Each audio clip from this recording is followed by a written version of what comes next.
खबर शामिल करते हैं हमारे नुमाइंदे अदनान गौरी की इस रिपोर्ट के मुताबिक। एमक्यूएम कहती है हमने कराची में काम किया, लेकिन तासुब के बुनियाद पर इन्होंने काम किया है। इन्होंने अपने इलाके समझकर जहां जाते हैं वहां पर थोड़े बहुत काम करा है। जो तासुब ये सिंध में पैदा करना चाह रहे हैं, कराची हैदराबाद को सिंध से अलग करने के लिए, उस तासुब ने इनको ले डूबा है। आप देखें कि कराची के लोगों ने जिस तरह इनको रिजेक्ट किया है, जिस तरह इनको वोट पड़े, इनका दिल जानता है। ये कसम खाकर कहे कि वो सीट जीत कर यहाँ पर आए, यहाँ पर फ्लोर में कहे, ये जिस तरह आए ये सबको पता है। यहाँ पर तो 1500 वोट लेने वाला भी एमपीए बैठा हुआ है, यहाँ पर 800 वोट लेने वाला भी एमपीए बैठा हुआ है। जो कौंसलर हमारे पार्टी में, जो कौंसलर इतने वोट लेते हैं, इतने एमपीओ ने वोट लिए, और ये कहते हैं कि सिंध को कराची से अलग करो। आप कैसे अलग कर सकते हो? कराची में है आपका क्या?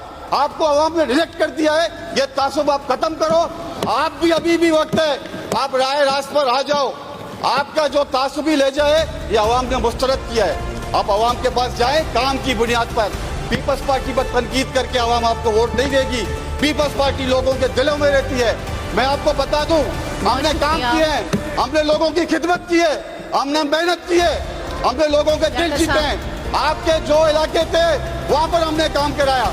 हमारे बल्दिया टाउन में 3 नंबर और 4 नंबर जो एमक्यूएम का गढ़ साबित होता था, सर मैडम, वहां पर हमने 42 करोड़ रुपए की लागत से पंपिंग स्टेशन भी बनाया। नाजमाबाद से वहां पर पानी की लाइन डाली। वो दोनों यूसीओ के चेयरमैन, वाइस चेयरमैन आज पीपल्स पार्टी के हैं। आपका कुछ भी नहीं है।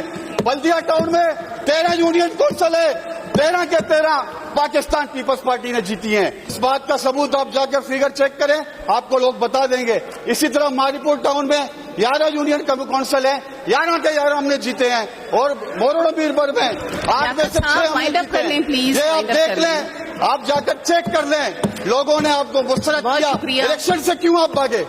बल्दियाती इलेक्शन से क्यों आप भाग गए?